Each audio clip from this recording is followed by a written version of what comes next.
Today on the Matt and Ann Show, we welcome Lofa Tatupu on the show. Welcome, Lofa.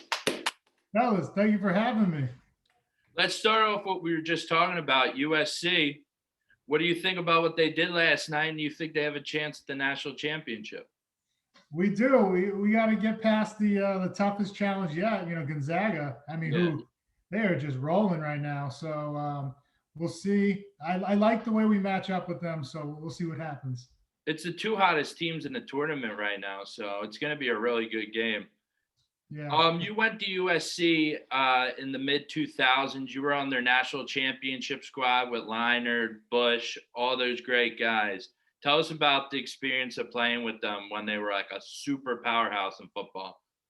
Well, it was incredible because really we were part of changing the culture there. Yeah. It was Pete's second year, like me, Leinart, we were all on the bench. Well, I redshirted, because I transferred in, but we had a quarterback by the name of Carson Palmer there, and on defense we had future Hall of Famer as our captain named Troy Polamalu. So we had some good guys to kind of learn from. But that was really the shift from they always had talent at SC, but now to really cultivate and continue to grow those players.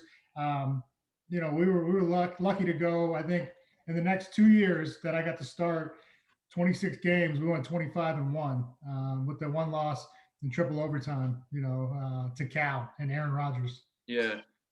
You can't complain about ever losing Aaron Rodgers, though. That's the one you. Yeah, I mean, it turns out he was as good as advertised, right? He's still doing well. Absolutely.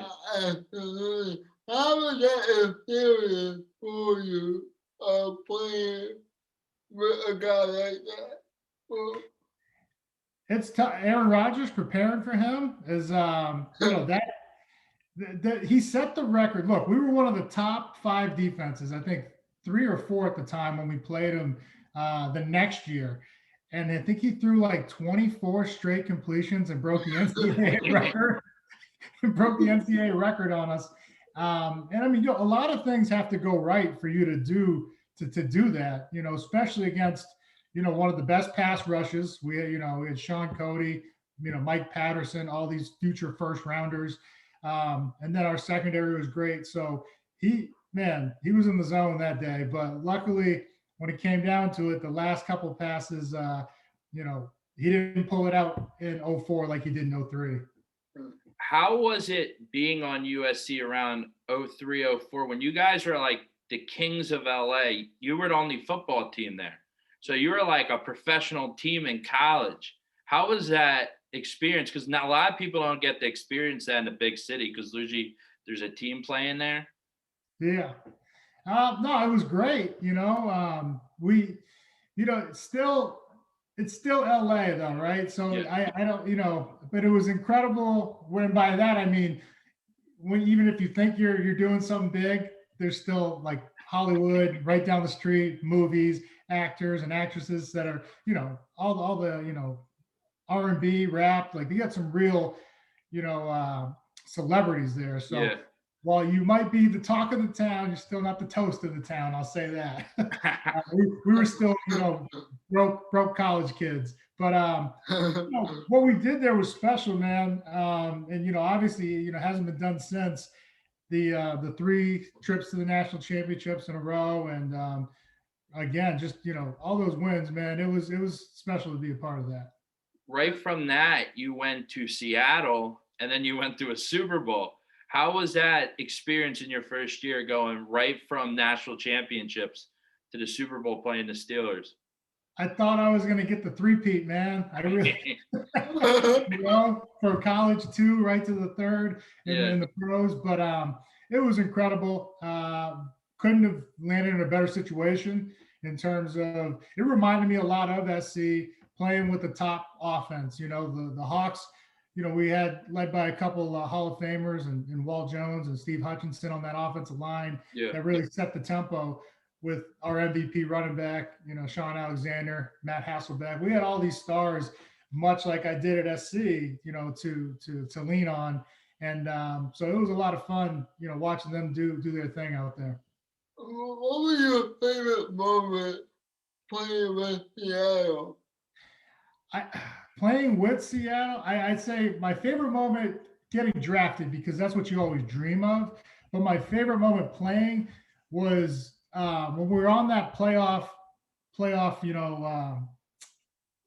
wouldn't say run because it was the leading up to it. We won 10 or 11 games straight, and it felt very reminiscent of my SC days. I'm glad I'm wearing the jersey right now. Yeah. But, because there was just a belief that started to resonate throughout the team that we were this good. We were, worthy of winning a championship. And we brought the first, conference title to Seattle. And it's always special when you can be the first to do something. So hopefully it laid the groundwork for the years to come.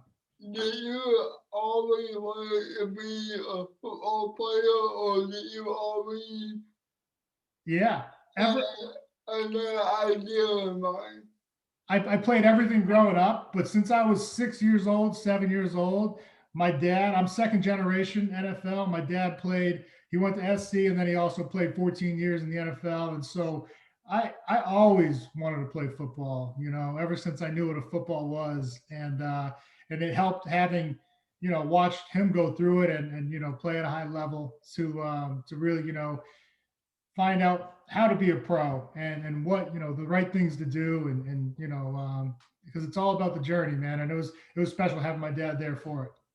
What was it like playing in front of the 12th man in Seattle? Because you hear all about it. I've never got a chance to experience it, but I've heard it's one of the loudest stadiums in the world on game day. You better bring your earplugs because it's loud on that field. It is a true home field advantage, up here.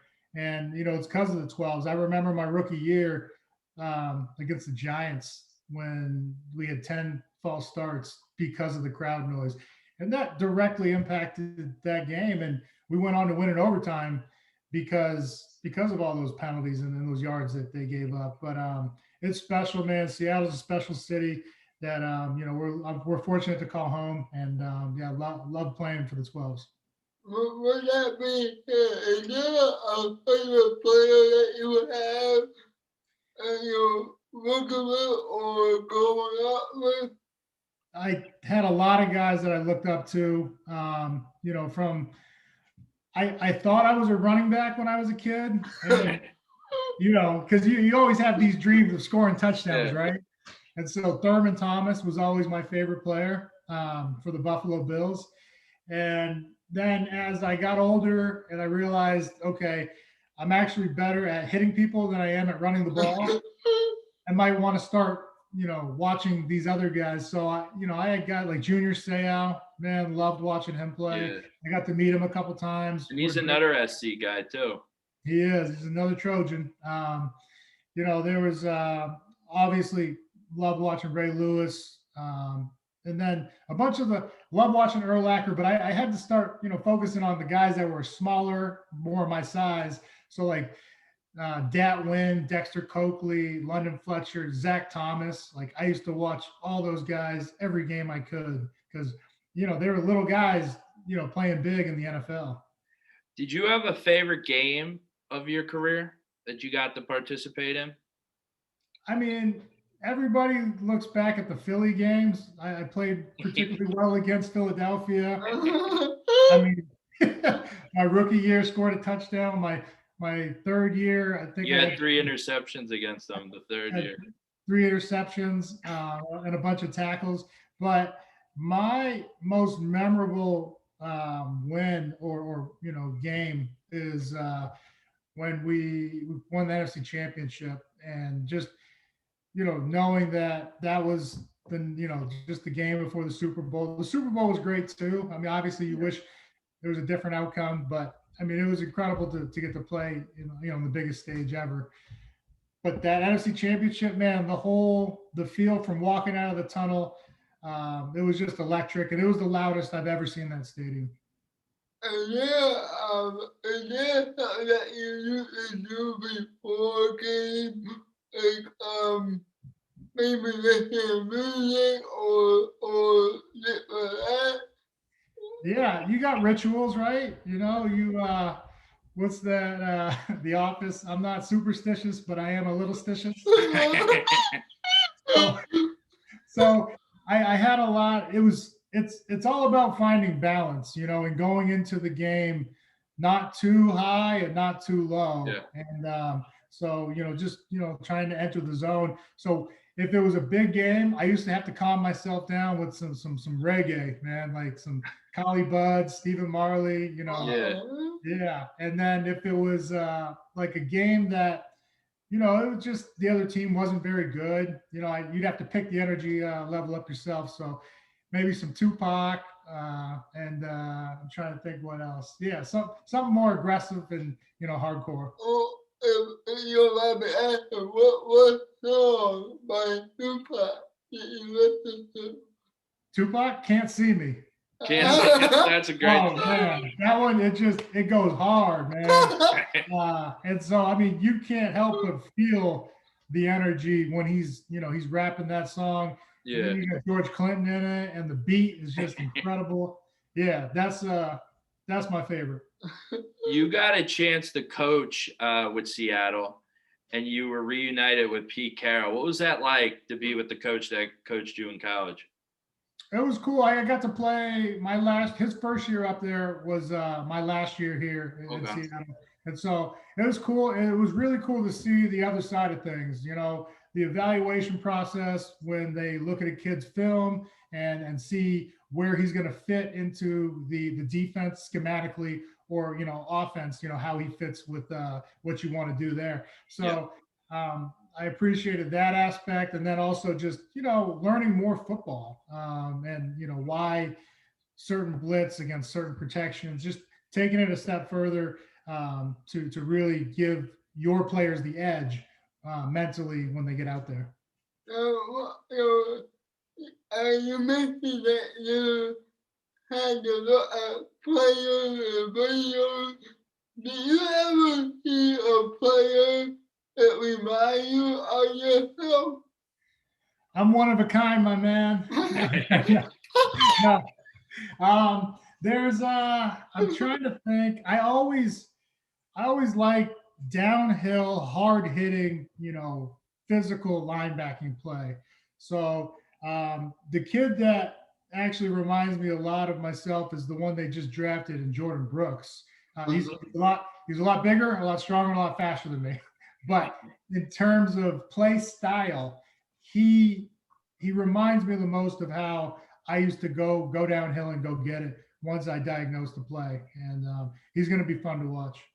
What are your thoughts about the rumors that Russell Wilson might get traded? You think he's going to stay? Do you think he's going to go? I I don't see anything happening this year, anyways. Yeah. I mean, I'm gonna knock on wood because the draft is coming up, and I know strange things happen during There the might draft. be an Aaron Rodgers moment again. Yeah, right. But so we'll see. I hope he doesn't go anywhere. Maybe it depends on how this year plays out, because it was a little alarming that even though he didn't request a trade, there were four options on the table in Yeah. terms of destinations he'd like to go. So hopefully Russ is here, for the foreseeable future, for his whole career. Would like to see him finish here. Yeah, I understand that you have a CBD company. Can you just elaborate a little bit more about how you got into it and why it's so meaningful to yourself? Absolutely. So my CBD company is called Zone and CBD, and years after leaving football, I got into the hemp and cannabis space, and even developed our own brand called 1937 Farms. And around this was probably 2014, 15ish, and I started hearing more and more about the benefits of CBD as opposed to THC. Everybody knows THC, right? Yeah. Well, we're just starting to hear more and more about CBD, and really full spectrum oil, which is also known as CBD. all the cannabinoids, they have a real beneficial reaction to our our whole little ecosystem we got called the endocannabinoid system, the ECS. And it's mind, body, and I'll even say soul, because spiritually or emotionally, it's put me back together after all those concussions. I had 15 plus concussions, 10 plus surgeries. Football was a very, very traumatic experience, not just for me, but for anybody that plays it. And so, this has really brought me full circle and, repaired me to my best health that I've ever known. And I'm forever grateful for it. Zone and CBD is only a year and a half old now. We just released another product. It's like an energy mix. So I'm gonna have to send you guys some if you give me the address. Definitely. And it's really just helping others on their health and wellness journey in life. And I was just gonna ask you because it's interesting how people can look differently about it. But what would you talk about that maybe Is on the edge. on the edge? I don't know. Should I not hear? Yeah. Well, I always encourage them to learn more about, any supplement you're taking, and so there's plenty of information on our website, zoneandcbd.com. But it's a company, if they're transparent in what they're doing and they're really trying to bring you the best product, quality product, they should have a certificate of analysis on their website.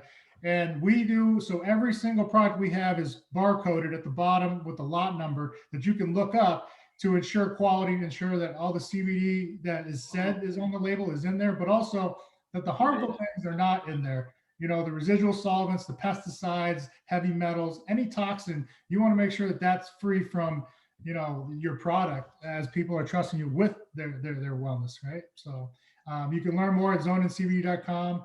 And it's from inflammation, which, is like the root of all evil, to the cognitive benefits I've received in terms of better memory, hence the zone in name, and mental clarity, but just a number of benefits that have come with it that not only changed my life, which is why I started the company, but I started giving it to friends and family, and watching them live their best life is really why I made this company.